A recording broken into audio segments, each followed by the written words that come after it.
নমস্কার বন্ধুরা, আজ আমি বানাবো চালের আটার পাস্তা। এইটা খুব ইজি রেসিপি, বাচ্চারা ভীষণ পছন্দ করে। তা চলুন শুরু করা যাক। প্রথমে আমি 1 কাপ জল দিয়ে দেবো ফ্রাই প্যানে। এর মধ্যে আধা চামচ নুন দিয়ে দেবো। জলটা ফুটে উঠবে তখন আমি চালের আটা দেবো, মানে চাল গুঁড়ো দেবো। এই চাল গুঁড়ো শীতকালে পিঠে পায়েস আমরা খেয়ে থাকি। এই চাল গুঁড়ো দিয়ে আমরা পাস্তা আজকে বানাবো। ময়দা ইউজ করব না, একদম সহজ পদ্ধতিতে। দেখুন জলটা ফুটে উঠলে তখনই আমি চালের আটাটা দেবো। একসাথে একবারে দেবেন না, কারণ অনেক সময় গুটলি পেকে যাবে। তো আমি অর্ধেক দিলাম, আবার অর্ধেক দেবো। এই পাস্তাটা আমরা 12 মাস এখানে খাই। এখানে চালের আটা 12 মাস পাওয়া যায়। আমি মাঝে মাঝেই বানিয়ে নিই, বাচ্চাদের ভীষণ ভালো লাগে। একটুখানি আলাদা খেতে বাচ্চারা পছন্দ করে। দেখুন এবার দেখুন আমি গ্যাসের ফ্লেমটা বন্ধ করে দিলাম। দিয়ে একটুখানি আমি ঠান্ডা করে নেব। প্রথমে ঠান্ডা করে নিয়ে মানে হালকা একটু গরম থাকবে, তখন আমি মেখে নেব। দেখুন এই থালার মধ্যে নিয়ে নিলাম। কখনো ছুটির দিনে কিংবা বাচ্চাদেরকে এটা টিফিনেও বানিয়ে দিতে পারেন। চালের আটাতে এমনিতেই গরম, ভীষণ ভালো, হেলদি।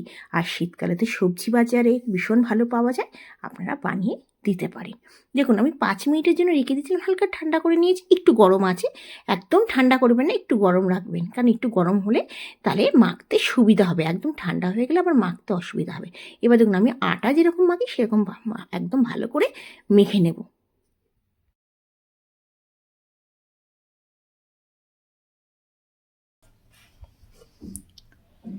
দেখুন একদম ভালো করে মাখা হয়ে গেছে। এবার একটুখানি তেল দিয়ে দিতে পারেন উপর থেকে, কিংবা একটু ঘি দিয়ে দিতে পারে। দিয়ে আমরা সঙ্গে সঙ্গে বানিয়ে নেব। আপনাদের কাছে যদি সময় থাকে তো একটু 10-15 মিনিটের জন্য আপনারা ঢাকা দিয়ে রাখতে পারেন। অবশ্যই একটা ভেজা কাপড় দিয়ে ঢাকা দিয়ে রাখবেন। আমি একটুখানি তেল দিয়ে দিলাম। তেলটা দিলে কী হবে, একটু ভালো আরও ফাইন মসৃণ টাইপের পাস্তাটা হবে। আমি সঙ্গে সঙ্গেই বানিয়ে নিচ্ছি। দেখুন ছোট ছোট, একদম ছোট ছোট আমি লেচি নিয়ে নেব। বেশি বড় নেওয়ার দরকার নেই। বাকি আপনারা যদি একটুখানি বড় সাইজের পাস্তা বানাতে চান আপনি একটু বড় বড় নেবেন। আমি একদম ছোট ছোট নিয়ে নেব।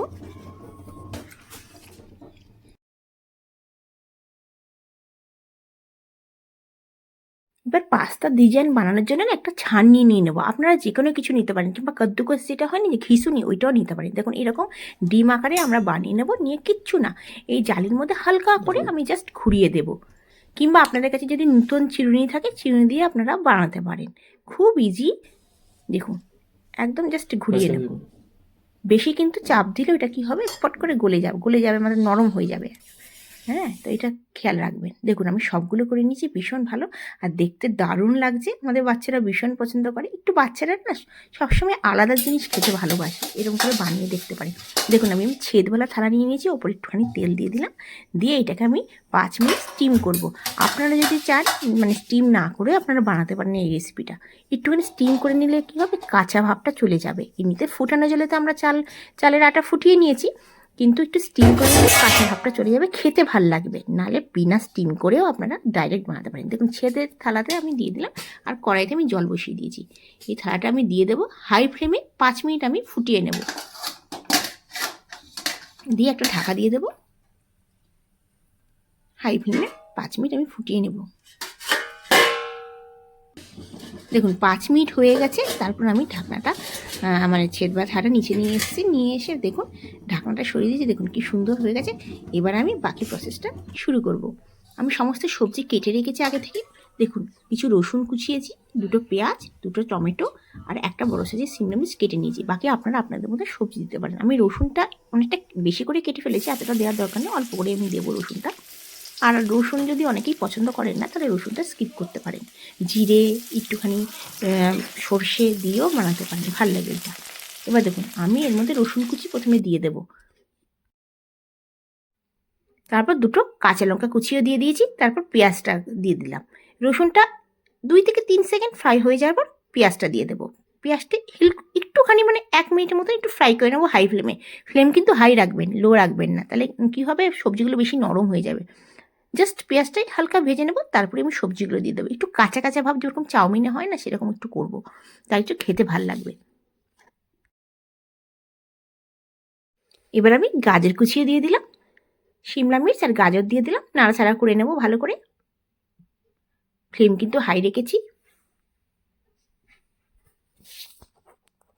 রোজ রোজ চাউমিন, ম্যাগি এগুলোতে ময়দা থাকে। আপনারা চাল আটা দিয়ে যদি বানিয়ে দেন খুব ভাল লাগবে। একবার বানিয়ে দেখতে পারেন। বাচ্চাদের তো ভীষণ ভাল লাগবে, সাথে বড়দেরও ভাল লাগবে।